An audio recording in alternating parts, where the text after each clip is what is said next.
Want to make a podcast? Spotify's got a platform that lets you make one super easily, then distribute it everywhere and earn money, all in one place for free. It's called Spotify for Podcasters, and here's how it works. Spotify for Podcasters lets you record and edit podcasts right from your phone or computer, so no matter what your setup is like, you can start creating today. Then you can distribute your podcast to Spotify and everywhere else podcasts are heard. Video podcasts are also available on Spotify. With Spotify for Podcasters, you can earn money in a variety of ways, including ads and podcast subscriptions.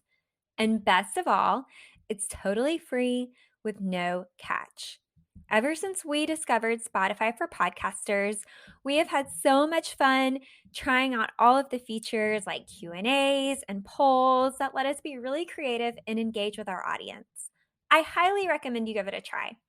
Download the Spotify for Podcasters app or go to www.spotify.com/podcasters to get started.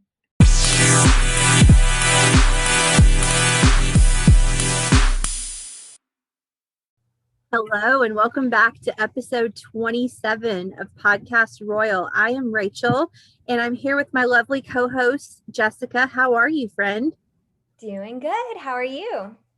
I'm good. So, my goodness, do we ever have the royal rundown for you today, listeners? It's a long one. We'll have some levity at the end. Jessica's got a segment prepared that I know all of you will enjoy about royal travel. But I wanted to just start with, Jessica, our episodes drop, right, at 5 a.m. on Wednesdays. I woke up around 6 a.m. last Wednesday to the news that Princess Beatrice is expecting her first child with her husband, Edo. I think I texted you and sent the link or something. Is that when you found out about it too? Yes, I know we just missed it on our last episode. Barely. That's the second time that's happened because I feel like Zara's pregnancy with Lucas was announced on a Wednesday morning as well. And so we barely missed that. But now, of course, we're talking about it. So Beatrice, of course, is already a stepmom to Edo's son, Christopher Wolf, known as Wolfie. But this will be their first child together. And a statement from Buckingham Palace released last Wednesday read, quote, Her Royal Highness Princess Beatrice and Mr. Eduardo Mapelli Mozzi, which is the best, most fun name ever to say, are very pleased to announce that they are expecting a baby in autumn of this year. The Queen has been informed and both families are delighted with the news, end quote. So B has already been spotted out and about since the announcement with an adorable little baby bump. And her sister, Eugenie, marked World Bee Day, like the insect, with an adorable Instagram post reading, quote, It's World Bee Day, B-E-E Day, a day to celebrate nature's most badass little friend with their black and yellow stripes. But our furry friends have to share today with my big sis Bee, who's got a little one on the way. BB and Edo, huge congratulations on your news. Can't wait to meet the little one. So name predictions are already rolling in for Bee's little one, which will be the Queen's 12th great-grandchild. So we always do these name predictions and they always just are, I don't know, they are always like kind of ridiculous, but apparently everyone who's betting is really leaning into the fact that Edo is Italian because all of these names are very Italian sounding. So Florence, which of course is a city in Italy, and Theodore are currently the front runners, with, again, the top name choices seeming to be a nod to Edo's Italian background. Other name predictions for a little girl include Arabella, which I feel like was a name prediction of maybe Eugenie's. If it was for one of them. I can't remember which one. Yeah, I don't know if it was Eugenie or Zara or who. But anyway, Arabella, Cecilia, Emmeline, Madeline, Clementine. Emmeline, Madeline, Clementine. Allegra, Gabriella, and Isabella. For a little boy, Julius, Francesco, Hugo, Alexander, Rupert, interesting, Alfonso, and Alberto round out the list. So what do you think? Well, I don't know what they're going to pick, but this family is just like a family of adorable names. First of all, B is the cutest nickname to me. We've got Edo Mapelli Mozzie, which is just fun to say. It is fun to Wolfie say. is precious. And like, come on, if they go with Clementine, that's adorable. um, I do have to say though, wasn't Allegra one of the predictions for Harry and Meghan's baby? I'm not really Uh-huh. sure why that keeps coming up either. Yeah, that was one of the predictions we read last week or the week prior. I think wouldn't Bella be in Bella? Wait, Bella Mapelli Mozzi. I mean, that's like a fantastic name. Yeah, and that's a good point. With a brother's name like Wolfie, I mean, I guess his name is Christopher Wolf, but with a brother's name like Wolfie, you can't just be like, you know, Clementine to pick on that name. So I don't know. We'll see. I mean, I can't believe that they already have bets out and the baby's not due for 6-ish months. So yeah, I don't know. But I think it's kind of interesting how so many of those names have an Italian bent to it. But okay, so we have to talk about this, Jessica. So a lot of speculation is being made that Buckingham Palace announced Beatrice's pregnancy on Harry and Meghan's third wedding anniversary last Wednesday. A lot of people are saying it's some kind of I guess, retribution for Meghan announcing her pregnancy with Archie at Eugenie's wedding in October 2018. Do you think these people are reading too much into things? So I saw this speculation going on this last week too, and I don't know if she did it intentionally, but I have to say, if she did, I really like her fierce loyalty to her little sister. I mean, I have a little sister, and I can relate to the bond that you have. You know, and your kids, you might argue and pick on each other, but there's always this sort of unspoken rule that you're the only one allowed to pick on your little sister, and if anybody else does, they have to answer to you.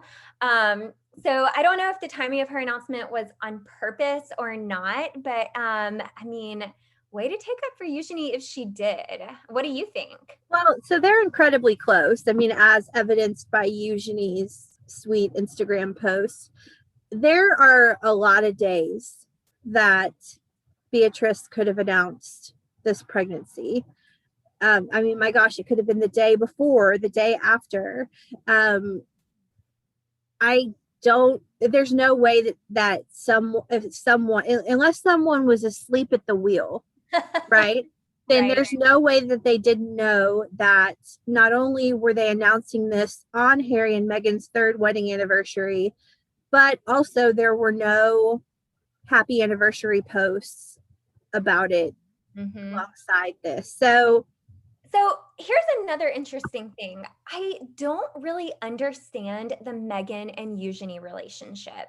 You know, yeah, we it's been said that they were friends before Megan even knew Harry, you know, and then I wonder what that really means when they say friends. Like, were they close? Were they acquaintances? And I kind of sort of assume that friendship still stands given Harry's relationship with Eugenie, and Eugenie and Jack are living at Frogmore Cottage. So there's all these things that kind of make you think that they're friends. But then you look back and it's like, well, you know, Megan announced her pregnancy at Eugenie's wedding. And then, if you'll remember, she sort of did it again with her other pregnancy announcement right after Eugenie gave birth.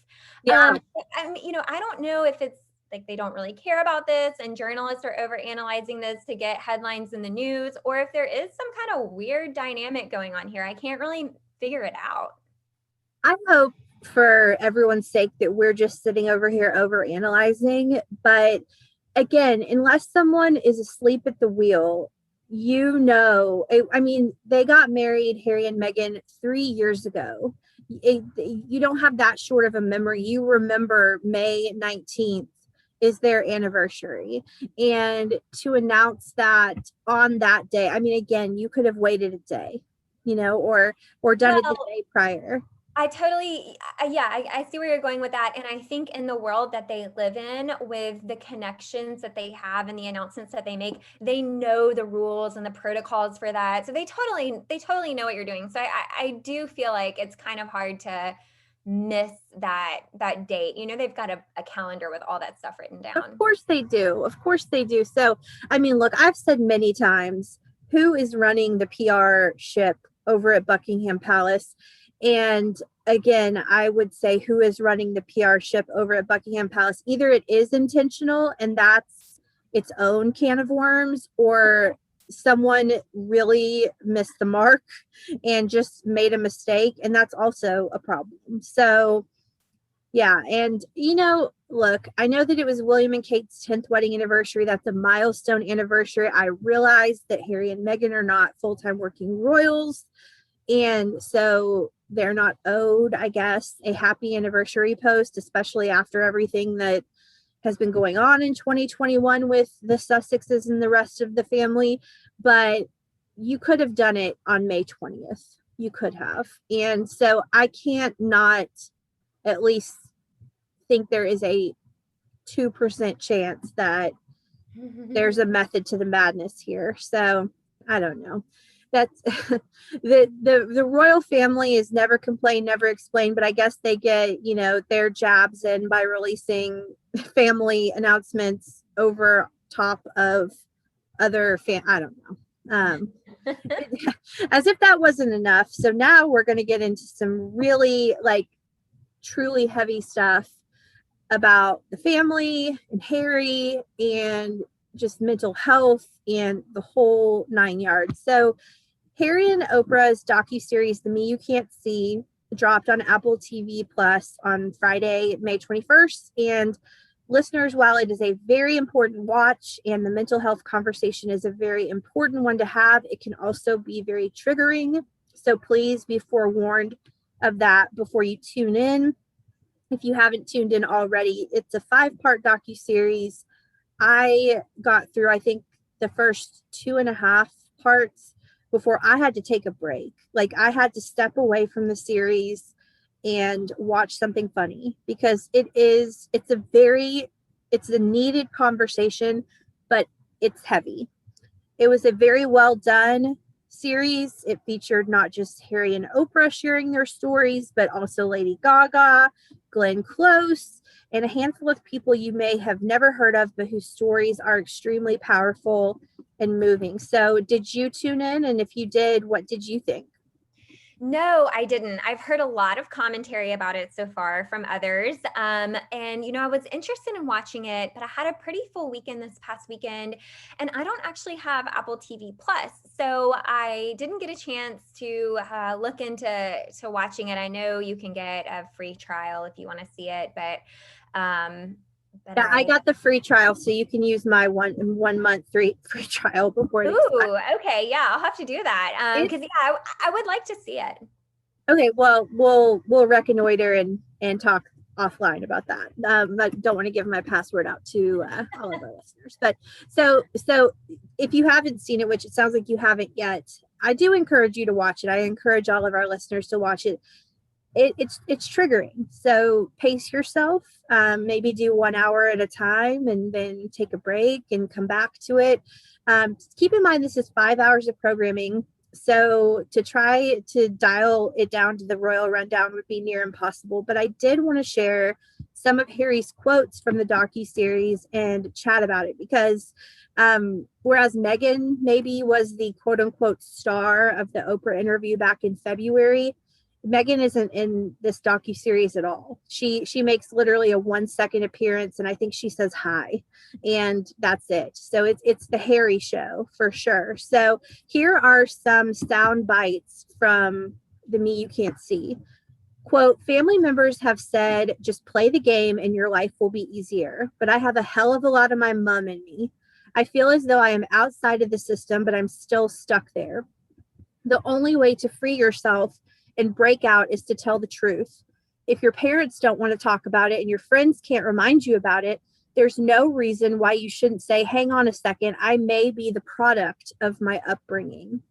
So that's not the only thing he says about the family, but he says that London is a trigger for him. He says, quote, I was like, why do I feel so uncomfortable? And of course, for me, London is a trigger, unfortunately, because of what happened to my mom and because of what I experienced and what I saw. He also says, quote, there was a lot of learning right at the beginning of our relationship, meaning he and Meghan. She was shocked to be coming backstage of the institution of the British royal family. When she said, I think you need to see someone, that was in reaction to an argument we had. And in that argument, not knowing about it, I reverted back to 12-year-old Harry. The moment I started therapy, and probably within my second session, my therapist turned around to me and said, that sounds like you are reverting to 12-year-old Harry. I felt somewhat ashamed and defensive, but how dare you? You're calling me a child. She was, I'm not calling you a child. I'm expressing sympathy and empathy for you for what happened to you when you were a child. You never processed it. You were never allowed to talk about it. And all of a sudden now it's coming up in different ways as projection. That was the start of a learning journey for me. I became aware that I'd been living in a bubble within this family, within this institution. I was sort of almost trapped in a thought process or mindset, end quote. So I have learned through my own therapy journey that we very often revert to our quote unquote trauma age, or the age where we experienced trauma in our lives. It sounds like Harry learned that concept in therapy as well. And his trauma age would, of course, be 12, because that's the age when his mother died. And so when you're in a stressful situation, you oftentimes revert back to your trauma age. So for Harry, that's 12. For some people, it's 7. For some people, it's 16. For some people, it's 2. I don't know. So that's interesting. It sounds like he's really learning a lot through therapy. You can chime in and jump in at any time, by the way, because this is a lot of me quoting Harry. So he also talked about his past drug and alcohol abuse, saying, quote, I was willing to drink, I was willing to take drugs, I was willing to try and do the things that made me feel less like I was feeling. But I slowly became aware that, okay, I wasn't drinking Monday to Friday, but I would probably drink a week's worth in one day on a Friday or a Saturday night.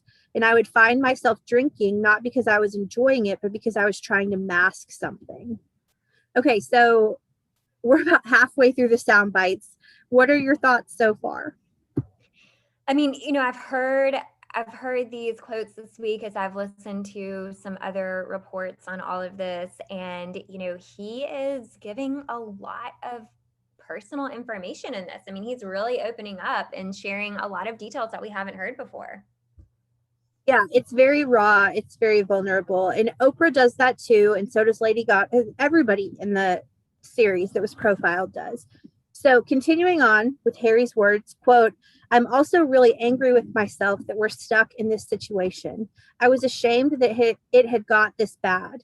I was ashamed to go to my family because, to be honest with you, like a lot of other people my age could probably relate to, I know that I'm not going to get from my family what I need. I thought my family would help, but every single ask, request, warning, whatever, it just got met with total silence, total neglect. We spent 4 years trying to make it work. We did everything that we possibly could to stay there and carry on doing the role and doing the job. But Meghan was struggling. I was woken up in the middle of the night to her crying in her pillow because she doesn't want to wake me up because I'm already carrying too much. That's heartbreaking. I held her. We talked. She cried and she cried and she cried. My father used to say to me when I was younger, he used to say to both William and I, well, it was like that for me, so it's going to be like that for you. That just doesn't make sense. Just because you suffered, it doesn't mean that your kids have to suffer. In fact, quite the opposite. If you suffered, do everything you can to make sure that whatever negative experiences that you had, that you can make it right for your kids. We chose to put our mental health first. That's what we're doing, and that's what we will continue to do. Isn't this all about breaking the cycle? Isn't it all about making sure that history doesn't repeat itself, that whatever pain and suffering has happened to you, that you don't pass on? So, I mean, if Charles and Harry are trying to mend their I don't know when this was filmed. I mean, it wasn't filmed yesterday, right? Because, it takes time to go through production, but it was obviously filmed after the February Oprah interview, or at least parts of it were, because Harry says that he doesn't regret anything. He doesn't regret going on the Oprah interview. And so if he and Charles are trying to mend fences, that comment can't help. I mean, Harry has his truth. He's entitled to it. But again, just this therapy is a beautiful thing, but doing therapy in front of the world is not something I would probably recommend, even as a therapy aficionado myself. Yeah, you're taking this right where I was thinking myself. I mean, I think Harry's made some really good points. I don't disagree with everything that he's saying. I think as a parent, you do want your kids to have a better experience than you, and you want to teach them what you learn from your own experiences so they don't have to repeat that. But again, there's a line there on how much of your family's shortcomings you want to share with the world. I think there's a lot of people who aren't anywhere near the level of fame that Harry is at, who wouldn't go through therapy for the entire world to see like this. He literally, you'll see this, Jessica, when you watch the series. He literally has a therapy session on camera. Wow. That's the part where he talks about how London is so triggering to him. And every time he flies into London, he gets tense. And he literally did therapy on camera, which is so vulnerable. And I applaud him for that. But while I think truly every human being that lives and breathes should be in therapy, the world would be a lot better place if that were the case. I don't think that it's necessary to do it in front of Oprah and Apple TV Plus and the entire universe. Well, and Um, you're making a good point, and that's kind of what I was thinking about this. A lot of what he's sharing is extremely personal and vulnerable, and I don't think anyone in the public expected this much sharing from him. I don't know if he feels a need to do that, but I think there's a lot of value in talking about trauma and educating people on therapy and addressing that trauma, and kind of championing that, so that you're showing that others can relate, and you can relate to what others are going through. But there's still a level of privacy there that I feel like no one is expecting you to share with the public. Right. And again, it goes back to what we said about the Oprah interview. It's putting out bombshells without giving the other side a chance to respond to them. Because even in my own therapy, I realized that some of my childhood memories are maybe what I remember, but that might not be the full picture. That's just my interpretation of what happened. And you know that phrase they say, there's person A side, person B side, and the truth. And the reality kind of falls somewhere in between all three. And it's just must be hard. I'm not a parent, but it must be hard as a father to first of all hear that your child has trauma at all. I mean, I don't think there's a doubt that Charles loves his sons. Did he make mistakes as a parent? He absolutely did. And so did Diana. And so does every parent living. I mean, no parent does it perfectly. Charles and Diana made some pretty public mistakes, but it must be hard as a father to hear that your son has trauma at all, which of course he does because his mother died when he was 12 years old. But to hear him so publicly share some of the deepest depths of their family drama in their family relationships, it's just, I mean, that's just got to be really challenging as a parent. And again, Harry has the right to use his voice and advocate for mental health. I support that all the way. But there comes a point where, and I said this and you said this about the Oprah interview, it becomes voyeuristic to the point where it's too personal. I don't need to know all of this, right? And it's almost uncomfortable to see that level of truth. Whereas he should share this with a therapist, I'm not sure he should share this with millions and millions of people, including this woman in Birmingham, Alabama. So, Well, yeah, I've got, two thoughts on that. One is the obvious that everyone's talking about. You hear Harry and Meghan saying they moved to California and to the US because they wanted privacy. yeah, But they're doing interview after interview after interview after interview. And we've gotten so much information, even more than I think we, expected or needed to hear. And it comes, brings up that question of, well, did you really want privacy? Which kind of leads me to my next point and what I think is really the saddest of all of this. And I'll be interested to see, to hear your perspective on this, Rachel, if you agree with me or if you feel differently. But I think the sad part is it seems to me like Harry doesn't realize to some level he's being exploited by the media. I think it feels different from him to him because he's getting paid for a lot of what he's doing, and it's not the paparazzi hiding in the bushes taking unsolicited photos. But in some way, I do think that these, you know, show producers and people, I mean, they're making money off of this, and I do think that they're kind of tapping into his vulnerability and his willingness to open up and share right now. And I do feel like in a way he's being sort of exploited and maybe doesn't realize it. Wow, I never thought of it that way, but you're right. And my question is, okay, when does it stop? When is enough enough? Is this it? Because remember, this docuseries has been in the works since 2019. And so that's pre Harry and Meghan leaving the family as working royals. It's pre them even moving to Canada, let alone the US. And so was this his plan all along to be this vulnerable, or did he just really decide to go all in after the events of 2020 happened? So as I said earlier, he apparently does not regret at least going public and being so vulnerable and raw. But he does say, quote, "Do I have any regrets? Yeah, my biggest regret is not making more of a stance earlier on in my relationship with my wife and calling out their racism when I did. History was repeating itself." I stuttered there because even reading it again, it's a very strongly worded statement, what I'm about to say. "My mother was chased to her death while she was in a relationship with someone that wasn't white, and now look what's happened. You want to talk about history repeating itself? They're not going to stop until," he said she, but of course he's talking about Meghan, "dies."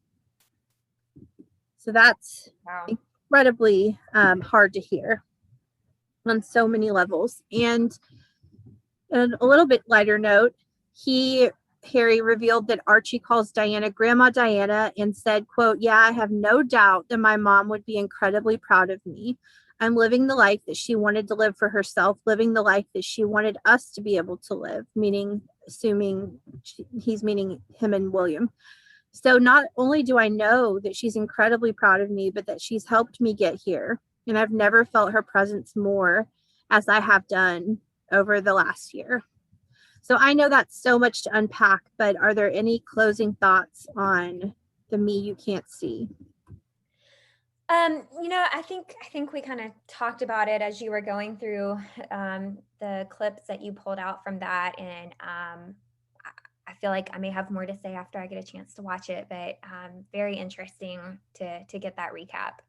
We'll make sure you get to watch it. And listeners, I highly recommend this series. It is a much needed conversation about mental health. I am a huge mental health advocate. I've been in therapy for roughly about as long as Harry has, about 4 years, and it has changed my life for the better. So check it out. That's a sampling. Like I said, it's 5 hours worth of programming. So that's very dialed down, but those are some pretty heavy sound bites. So okay, so if if that was not enough this week, my goodness. Also this week, a report was released that journalist Martin Bashir used, quote, "deceitful methods to secure his panorama interview with Princess Diana in 1995. The report, which is called the Dyson Report because it was compiled by former High Court Judge Lord John Dyson, says that Bashir breached the BBC's editorial guidelines by creating two false bank statements to manipulate Diana into giving the interview." So both William and Harry released separate statements about the report's findings, and I feel like it's relevant to read from them here. So this is William's statement. Quote, "I would like to thank Lord Dyson and his team for the report. It is welcome that the BBC accepts Lord Dyson's findings in full, which are extremely concerning. The BBC employees lied and used fake documents to obtain the interview with my mother. made lurid and false claims about the royal family, which played on her fears and fueled paranoia, displayed woeful incompetence when investigating complaints and concerns about the program, and were evasive in their reporting to the media and covered up what they knew from their internal investigation. It is my view that the deceitful way the interview was obtained substantially influenced what my mother said. The interview was a major contribution to making my parents' relationship worse and has since hurt countless others. It brings indescribable sadness to know that the BBC's failures contributed significantly to her fear, paranoia, and isolation that I remember from those final years with her. But what saddens me most is that if the BBC had properly investigated the complaints and concerns first raised in 1995, my mother would have known that she had been deceived. She was failed not just by a rogue reporter, but by leaders at the BBC who looked the other way rather than asking the tough questions. It is my firm view that this panorama program holds no legitimacy and should never be aired again. It effectively established a false narrative which for over a quarter of a century has been commercialized by the BBC and others. This settled narrative now needs to be addressed by the BBC and anyone else who has written or intends to write about these events. In an era of fake news, public service broadcasting and a free press have never been more important. These failings, identified by investigative journalists, not only let my mother down and my family down, they let the public down too. So are you aware, Jessica, of kind of the backstory behind this? Yeah, I think you and I have actually talked about this a little bit before. I can't say that I was aware of it until recently when I started hearing more about it. But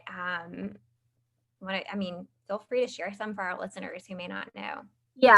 And so, take this with a grain of salt because there's just so many different stories that are. First of all, I just am sitting here wondering why it took 26 years for this. Why now? I mean, I'm glad it's coming out now, but I'm just curious as to why now. But so allegedly, Martin Bashir of the BBC convinced Diana to do this interview on Panorama in 1995 because he said that William and Harry's nanny, Tiggy Legborg, had an abortion that of she and Charles's child. And, that absolutely, as would for anyone, sent Diana over the edge. She had speculation that Charles was unfaithful to her with Tiggy. He was not.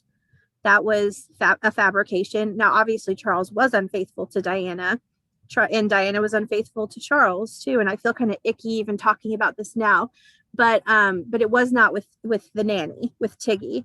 And so Martin Bashir apparently gave Diana proof that Tiggy had an abortion of Charles's child, and that angered her so much that she agreed to go on the program, and not only go on the program but be very candid on the program, fueled by the fire of that knowledge that she had incorrectly been given. So go ahead. Let me ask you about this. A lot of what's coming out about this now in the news, do you feel like, and I'm asking because I've not read a lot of the recent headline or articles on this, but do you feel like that is a point that they're widely talking about? I talked with someone this weekend who had read some stuff in the news about the Martin Bashir interview and what was going on with the BBC, and they had not heard that part about the abortion. And I shared that part, and they mentioned that was not in the news article that they read, that they had just read that she was deceived, essentially. So have you seen all the details coming out widely? No, and I only know this because, I've been studying this family for my whole life, and I'm 34 years old. They're not talking about, they're saying that it's bank statements, and right. I'm assuming that these bank statements are like some kind of like from I don't know. I mean, one could conjecture that it's like from like a fake bank statement from like an abortion clinic or something like that. It's all That's what I false. was thinking, like a transaction, a false Right, transaction. like a doctor's office or something like that. And so um they're not talking about it because it's icky and gross, and I hate even talking about it now, but it is the truth. I mean, like that is what got Diana to sit down on that program with him was and keep in mind that in 1995 Charles and Diana had been separated for 3 years, so they were living separate lives, and they were not really a couple. They were not divorced, but they were certainly not in love anymore, right? And so after this interview happens, and if you'll remember a few weeks ago, I was like, hey, the Panorama interview is going to be on Netflix. Well, it never showed up on Netflix. And now we know why, because this investigation was happening. And it shouldn't be shown on Netflix. It shouldn't be shown anywhere ever again, because everything, like as a journalist, everything that lured Diana to sit down in that chair was a lie. And so her reaction in that interview, it can't be called a true reaction, because she is sitting there thinking that she's been lied to, she's been deceived. And so anyway, after this interview airs, it's so bombastic that the queen says, okay, you guys have been separated for 3 years. It's time to go ahead and get a divorce. And so they do. And the divorce is finalized on August 26th, or excuse me, August 28th, 1996. And 368 days later, on August 31st, 1997, Diana's dead.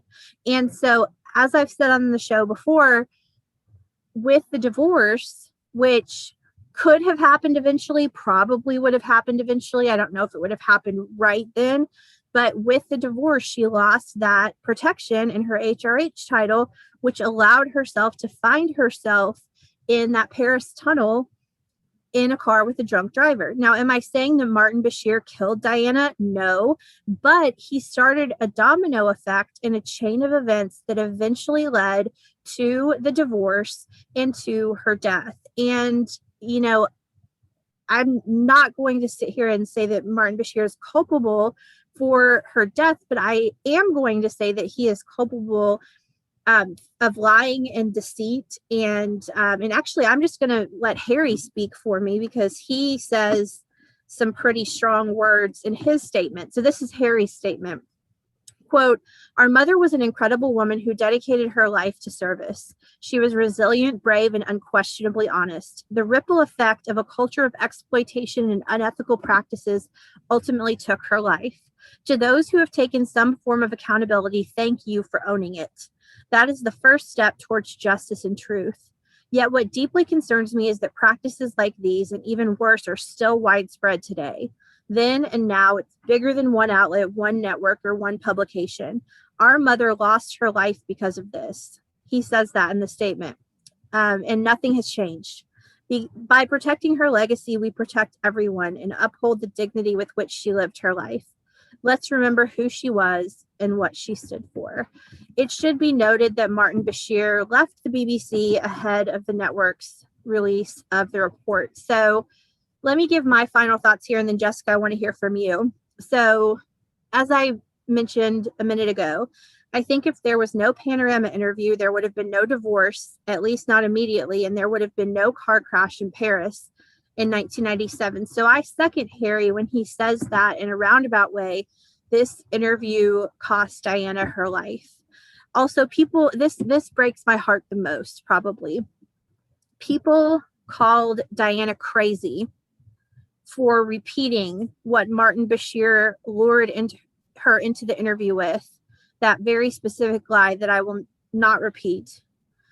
And that might be what makes me the most sad, is that Diana was labeled crazy and off her rocker and unhinged because she believed the lie she was told. That breaks my heart. So it absolutely, as of course it would, fueled her paranoia about her relationship with Charles, and just is a disgusting and despicable lie and the opposite of what good journalism is. So, what are your thoughts on this? I mean, it's just so sad and disturbing to think about the chain of events in that way, and the impact of that interview.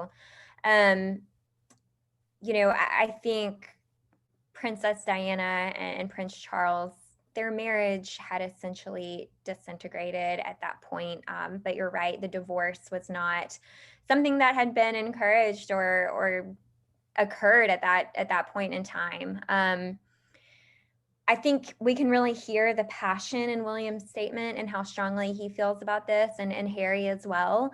Both of these men were, I mean, their lives were so changed by this, and I can't imagine the experience that they went through, having to deal with that at such a young age. So really, really, really, really sad, all of this. And I mean, I guess my closing thoughts on that is I'm glad that the truth has come forward, and that hopefully they've got some peace about that. And I'm so sad that Diana had to leave this earth not knowing that that lie was not true. Um, because I think she went to her grave thinking that it was. And Mm-hmm. not only thinking that it was, but being condemned and called unhinged for believing that lie.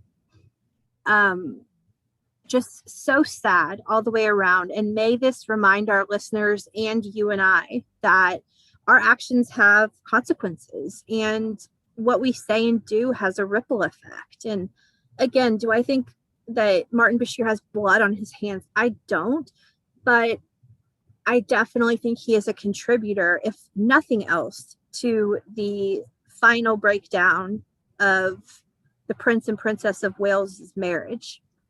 And that's enough for me to condemn him for that, even if it didn't lead ultimately to her death.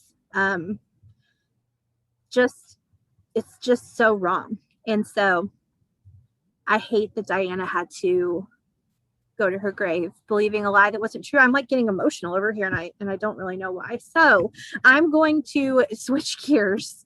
What a heavy little episode we have today. My goodness. Is it your segment yet, Jessica? Well, it almost is. So okay, happier news. So first, William and now later Kate are on tour in Scotland this week. And while there, now we're back to a little bit of kind of depressing content, but it'll get happier. William opened up about his feelings about the country, saying, quote, "Scotland is incredibly important to me and will always have a special place in my heart. I've been coming to Scotland since I was a small boy. As I grew up, I saw how my grandmother relishes every minute she spends here, and my father is never happier than when walking among the hills. In short, Scotland is the source of some of my happiest memories, but also my saddest." William, of course, was at Balmoral when he learned of his mother's death in 1997. He continued, quote, "I was in Balmoral when I was told that my mother had died.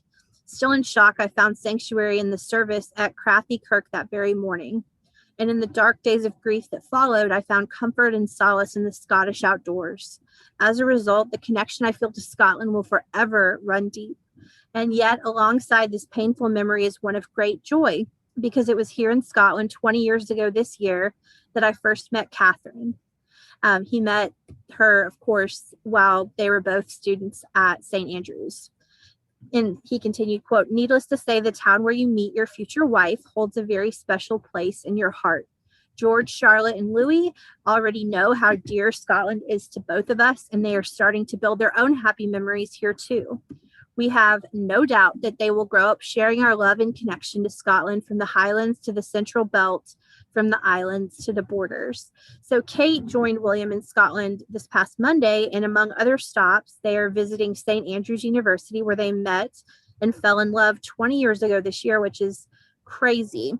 So this travel comes after William revealed that he has had the COVID vaccine, writing, quote, "On Tuesday, I received my first dose of the COVID-19 vaccine. To all those working on the vaccine rollout, thank you for everything you've done and continue to do." He wrote that on the official Duke and Duchess of Cambridge social media accounts. And there was also a very impressive shot of his bicep that is getting a lot of attention, and for good reason. You look great, William.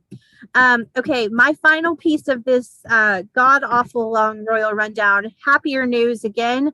Pippa Middleton Matthews and her husband James celebrated their 4th wedding anniversary on May 20th, and the Queen is back at work visiting the company of the HMS Queen Elizabeth ahead of its upcoming world tour. So, what a week. You just never know as a royal reporter what you're going to get. Sometimes you get nothing, and sometimes you get everything in one week. So, I'm handing it over to you. William and Kate are traveling again. Love it. And so, tell us some royal travel tips. Say that 5 times fast. Yeah, well, I thought this was a great time to bring this up. So, as we just talked about, the family is back to traveling for engagements. The Duke and Duchess of Cornwall have also been in Northern Ireland. I think it was last week, and Will and Kate are in Scotland this week. So, things are getting back to normal for them. And I even found myself looking out for the awesome fashion on these trips as well, flipping through Instagram and seeing what Kate and Camilla have both been wearing on these trips. But with that being said, I know summer is just around the corner, and after a year of everyone being cooped up at home, I sort of imagine people are eager to grab their bags and jet set to some fun destinations in the coming months. So, for anyone listening, if you haven't flown in over a year, I actually just got back from a trip where I had to fly. And I have to say, the experience was better than I expected. I kind of prepared for it to be sort of uncomfortable, but it was really smooth. And if you're contemplating a trip in the near future, I say go for it. So, all of this talk about travel, really has me thinking about royal family travels. And I thought we should go through some royal travel tips this week for our listeners. Before you guys get ready to leave for any summer vacations, I've done a little research on how to get from point A to point B and back again, with some of the best tips from the royal family. So, we'll go ahead and get started here. The first tip I have for our listeners is when you're getting ready to go on vacation, make sure to pack as much wrinkle-free clothing options as you can find. Sometimes even if you iron or you steam your clothes before you pack, they still end up wrinkled by the time you arrive at your destination. And I don't even really think that trick of rolling things up and putting them in your suitcase works very well. So wrinkle-free definitely makes travel a little bit easier. According to whowhatwear.com, a few wrinkle-free fabric options to consider include wool, tencel fabric, which is super soft, by the way, polyester, cashmere, knit fabrics, and spandex. Kate, of course, keeps this in mind when she's selecting dresses, tops, and other articles of clothing for engagements abroad. She has been known to go with wrinkle-free options for her travels. So moving on to number 2. Rachel, I think you're going to like this one. I really like this tip. Be sure to bring quality skincare with you to keep your skin hydrated and healthy. So we all know the air on a plane can be drying, and often we don't drink enough water or get enough sleep when we're traveling. So some really great hydrating skincare products can be really helpful in keeping your skin healthy and your face looking fresh. Be sure to bring a good moisturizer, some facial SPF, a toning spray, and maybe even a sheet mask or some other type of facial spa mask to give your skin a little love on the road. We know Kate loves a really good tinted moisturizer. So if you can find one with SPF included, that's a great way to get several ingredients into one product. And if you plan to be in the sun at all, maybe pack some aloe vera, which can be cooling and calming for your skin. And then, as fun as it is to sightsee while on a trip, Rachel and I both know there is nothing like relaxing in your hotel room with room service and a good rom-com. So if you have time for that, bring your facial spa mask, not your COVID mask, your sheet mask and your other face mask to enjoy while you're in your room. So, Rachel, I have to ask you, do you have any favorite skincare products you like to bring when you travel? Yeah, I really like on my fancier, I first of all, I have just realized when you said that I have not been on a plane in 17 months, which is Wow. for sure a record for me. The last trip I took was to Costa Rica in January of 2020, and I haven't been on a plane since. And I don't have any plans to be on a plane in the future, but I love a good Joanna Vargas face mask. I like to sightsee and be out and about, but I also love being in a hotel room with room service and a sheet mask on and a good movie on the TV. And like I enjoy that so much. Like I might even enjoy that more than sightseeing. So like that's why the hotel always really matters to me. But I love a good Joanna Vargas sheet mask. Her sheet masks are legendary. Well, okay, so our next tip is I think it's a good tip. Kate's approach is interesting, so I'll be curious to get your take on this one. All right, number three is to keep your clothing organized and smelling fresh while you're on the road. So we've all kind of experienced that disaster of opening your suitcase when you get to your destination and you can't find where you stuck a top or a pair of underwear or your pajamas, and you're having to pull everything out to find the one thing you're looking for. So you've got that issue, and then you've got clothes that have been zipped up in a suitcase for several hours, so they might not be as fresh when you get ready to put them on. Have no fear. The Royals do have a solution for this.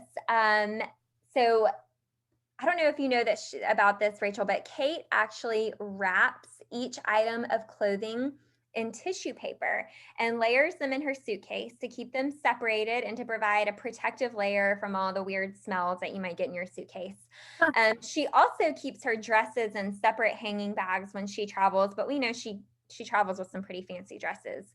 Have you ever wrapped your clothes before packing them, Rachel? No, but that is a great tip. Yeah, so I actually got a really cool gift for Christmas this past year from my grandmother. And I used them on a trip recently, and I've got to recommend them to our listeners. So she got me packing cubes. There were several that came together, and I was able to actually separate my clothes out by outfit. So, I mean, I put everything in there, including socks and underwear for that day, and zipped each outfit into its own individual little packing cube and then stacked them in the suitcase. And I mean, it did a really good job keeping things organized. I was really impressed. Huh. So if you haven't tried that, I highly recommend it. You pack the night before, days before, or the morning of? So if I know I've got something coming up, I'll start. So there's like a corner of my room that doesn't really have anything in it. And I start setting a few items in that corner that I won't need before my trip. So, but then it's always like the night before and morning of that I'm doing last minute things. What about you? For sure. Yeah, I used to always do it the morning of, but before I stopped flying for COVID, I don't know why I do this. Every time I do this, I'm like, I regret it, but I started doing really early morning flights. So I started getting pretty much everything, like all the clothes that I could, ready to go. And then, of course, you have to do the last minute stuff of things you use in the morning. But I'm trying to do it more than just the morning of. But I used to be pretty notorious for doing it the morning of. I'm trying to change. Trying to be an adult. Adulting is the silliest thing I've ever done, by the way. Well, my bad habit is overpacking. Oh yeah. Well, and I'm thinking like, oh my gosh, imagine being Kate and like knowing that, there are literal websites dedicated to scrutinizing your every look. Like at least nobody cares what I wear. Yeah. Well, another thing I also do is I have a zip up hanging bag. And Yeah. I do take that on road trips with me if I'm not flying, if I'm just driving somewhere, just for like special items like a nice blouse or a dress or something if I'm carrying that with me. So that comes in handy because I don't have to put that in my suitcase with my folded clothes. Yeah. Um, I'll take my zip up hanging bag with me on planes. Like I've taken many a bridesmaid's dress in my zip up folding bag. that's a good idea. Another really cool little thing that I discovered a few years back. I have like a weekender bag, and it's got a separate compartment just for shoes. So the shoes zip in separately on the bottom, and then the clothes go in the top. And I love that because if my shoes get dirty or whatever, I don't have to worry about them rubbing up against my clothes. Oh, that's really smart. Yeah. All right, so number 4 is invest in nice luggage and coordinate your bags if you travel with family. So the Royals actually have a system in place to keep their bags in order when they travel, and this helps ensure that every person's luggage arrives where it's supposed to.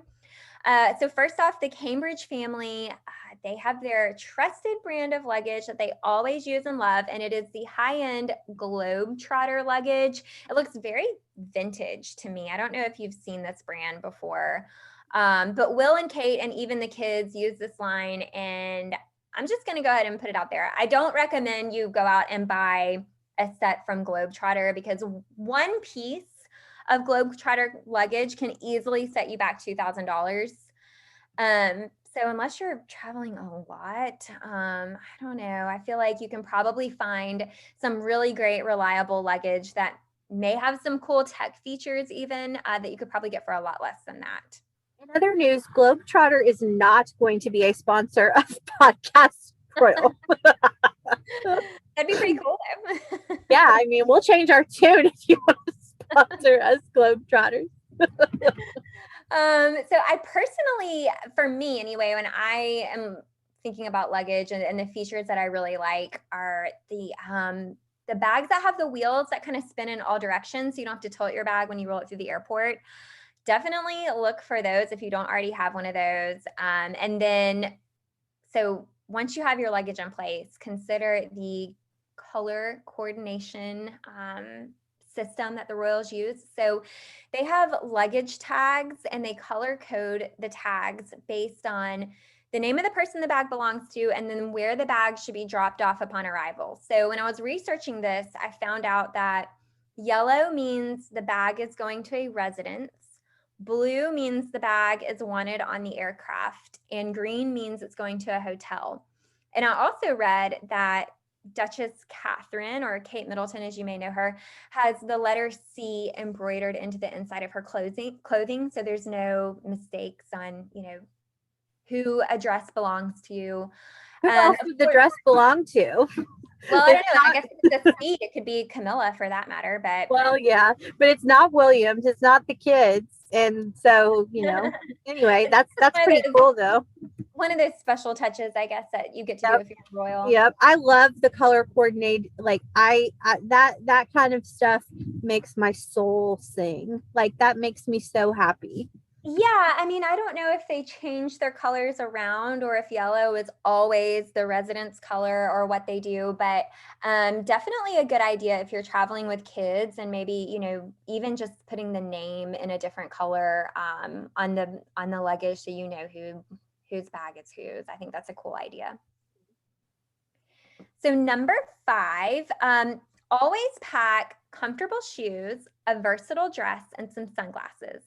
So we've seen Kate and Meghan both in comfortable shoes while traveling in the past. We know Meghan is a fan of Rothy's, and I actually have a pair of Rothy's, and I can confirm not only are they comfortable, but they're also machine washable, which makes them extra cool. And Kate has also been seen wearing boat shoes on a few of her trips. One time she was wearing them on a safari in India, and then she had them appropriately so when she was sailing in New Zealand. So go for comfortable shoes. And then the versatile dress is, in my opinion, a Duchess best practice. You really don't know, when you're traveling, if you're going to maybe pop into a restaurant for a nice glass of wine, or maybe it's hot outside and you just don't want to wear pants. So look for a lightweight, sort of flowy, anti-wrinkle dress option for vacation. And then, of course, sunglasses is a must. I don't really think this needs any explanation. But I do recommend bringing a cheap pair with you, especially if you go to the beach, because a few years ago, I actually was at the beach with my family and I got hit by a wave. And I had a really nice pair of Ray-Bans on and they fell into the ocean and I would have lost them forever, except for my dad happened to be in the ocean too. And he jumped down there really quick and went under the water and pulled them out for me, I would not have been able to go that quick and grab them. So, Super um, dad. I yeah, have a you sad did. sunglasses story too. So when I was in Costa Rica, I had gone, I was on like a day trip, one of those that you pay for, where obviously there's no way I'm driving myself through the mountains of Costa Rica. But we had gone to this artisanal shop and I'd bought these sunglasses that were so cool. I loved them. And do you know how long I had those sunglasses, Jessica? I had them for 2 hours because we went to the hot springs in Costa Rica later that afternoon, and I had put the sunglasses. I had tucked the sunglasses into my swimsuit top, and had forgotten that they were there. I always put my sunglasses on top of my head, but I was wearing a hat that day.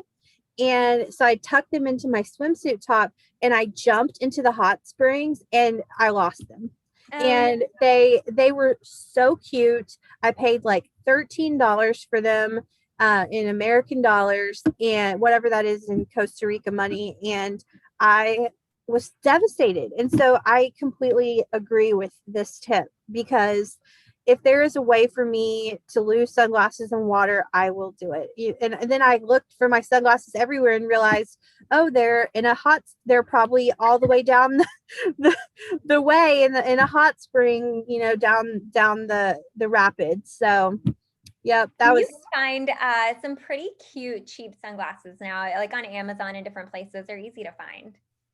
yep. But don't wear your, 200 $300 sunglasses to the beach. If you lose them, you'll be very upset. Yes. So, tip number 6 is this is another really good royal tip, I think, from the Duchesses. If you want to look nice traveling, like sort of high end, I guess, but don't want to break the bank on a whole new wardrobe for your vacation, try balancing a few nicer items with more budget friendly options, and definitely pack a couple of button up shirts. So, button up shirts automatically give whatever you're wearing a more polished look, whether you pair them with some shorts or jeans, or I mean, really just about anything, even over a bathing suit. They just kind of elevate everything that you're wearing. So the button up shirt tip is really a good one. We know Megan loves a good button up. And then also, if you mix like a nicer handbag with an affordable top, or your old pair of jeans, that will also elevate your whole look. And I love an inexpensive white t-shirt with a really great pair of sunglasses or a nice pair of sandals. You don't have to break the bank on your whole outfit to just take your look to the next level. I know the big trend this year has been the Golden Goose tennis shoes, and some other name brand sandals that have been, I think, is it the Chloe sandals I've been seeing a lot of people in. Those are definitely splurge pieces. So if that's something that you want to invest in, try balancing it out with an understated, basic, like a white t-shirt, or some shorts or an off-brand cotton dress. And you'll still have some of the nicer name brand items that you want, but you don't have to splurge on everything that you're wearing. So another tip we've got here is this one's kind of funny, but be careful what you eat while you're on the road, and consider creating kind of a no eat list for travel to help you stay on top of foods that you want to avoid while you're on a trip. So I know this kind of sounds weird at first, because I think most people eat whatever we want on vacation. We don't deny ourselves a tasty treat because it's vacation. But there are a lot of reasons why you might want to avoid certain foods. So maybe you've got an allergy that you forget about sometimes, or maybe certain foods give you really bad breath, or they make you bloat, or you're just afraid of getting sick on a plane or going down the highway. No one wants to be stuck in a car or a tiny airplane bathroom while they're sick to their stomach. So for You all don't. of these reasons, the royals avoid eating seafood when they travel, especially shellfish. So the reason for this is that seafood has a higher chance of giving someone food poisoning. And they're way too busy on their trips to have to deal with, being down a day or two for food poisoning. And they also tend to avoid other food that might carry a high risk of upsetting their stomach. So any type of like rare meat, local water, really spicy food, or exotic dishes are all things that they avoid. So I'm curious, Rachel, are there any foods that you try to avoid when you travel?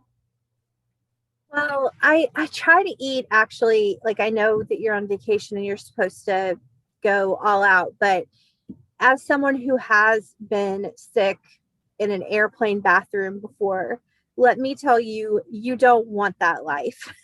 You don't want that to be you. So if you have a sensitivity to something, there was a very poor decision making on my part that actually did not involve alcohol. I know all of you are thinking I was hungover. I wasn't. I ate a really fast meal of a fast food chain that I won't name because I don't feel like getting sued. It's a Southern fast food chain. And I'll tell you what it is offline, Jessica. And I ate it right before I got on a flight.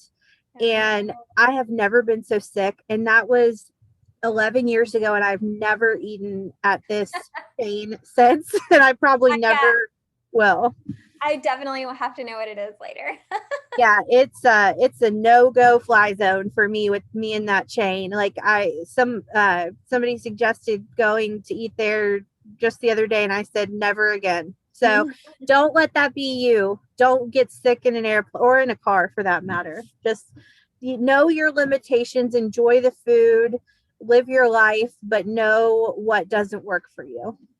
Yeah, I've never created a no eat list for travel, but I am sort of intrigued by this and actually might consider it. I feel like I'm a little weird when it comes to eating when I travel, but I've never pinpointed everything that I avoid. I just try to be a little bit safer. Usually when you're on the road, you're stopping at places that are unfamiliar, or you go to a restaurant and you get there and you're like, I'm not really sure. And so I just, try to navigate that carefully when I'm traveling, but I have never actually made a list. I do generally, I guess I'll avoid certain things like, surprisingly, sometimes eating fried food can be the safer option because a lot of the bacteria has been fried out of it. But I've heard before, like, some of the worst food poisoning that people get is from like salsas and salads, and things like that. So,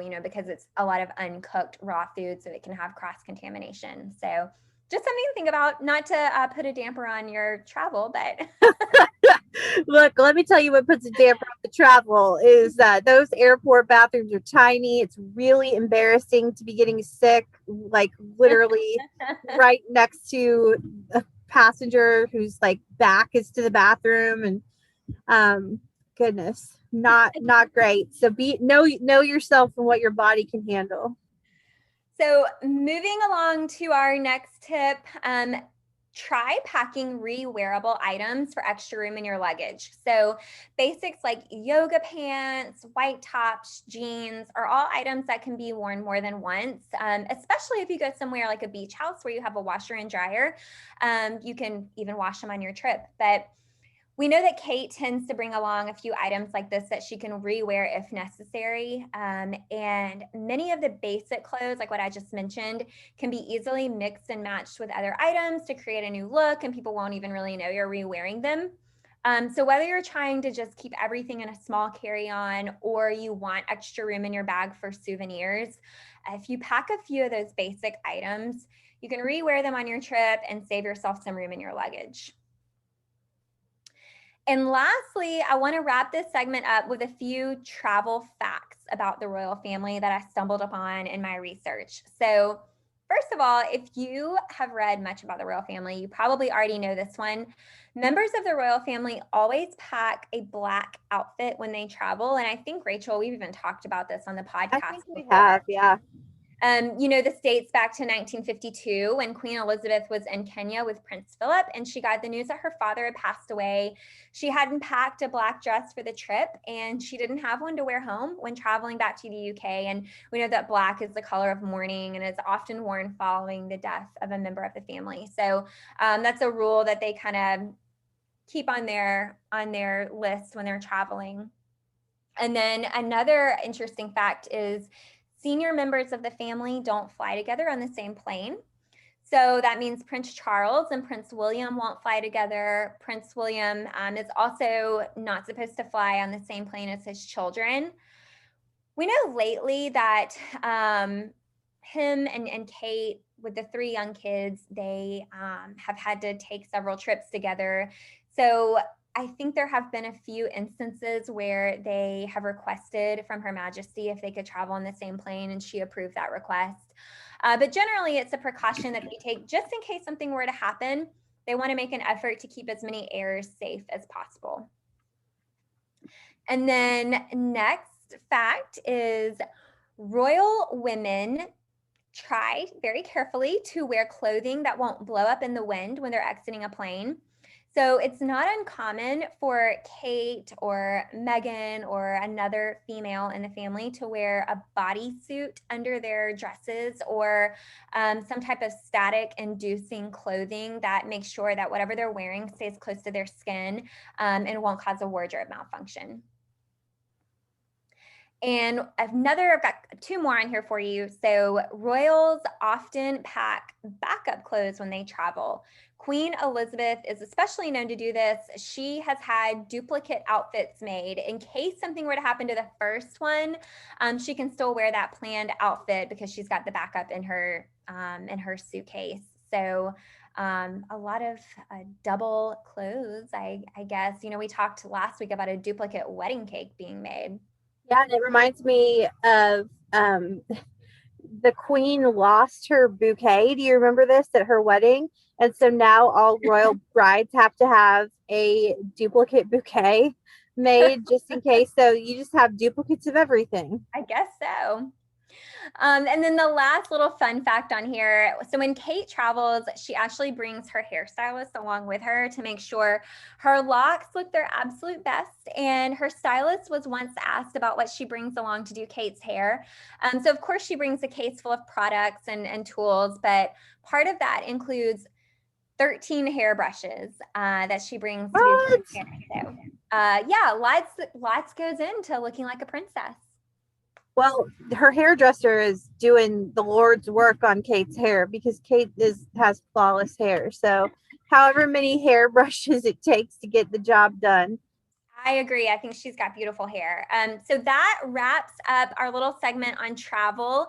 I hope that was fun, and I do hope our listeners got a few practical tips that they can take with them this summer. And speaking of summer, want to let our listeners know we are wrapping up the last full week of May. And so we're heading into June.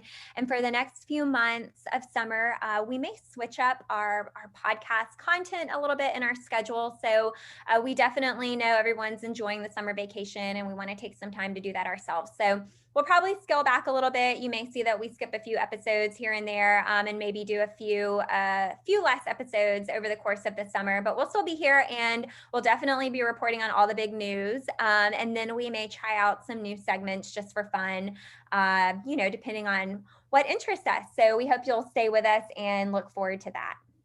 Yeah, we've got a lot of exciting stuff coming up. I'm really pumped for the summer, and we're gonna take a little bit of a respite as well, because let me tell you, like, reporting on news like we did today, that's heavy. So we'll still be here. We're not going anywhere, but we might, as Jessica said, scale back a little bit.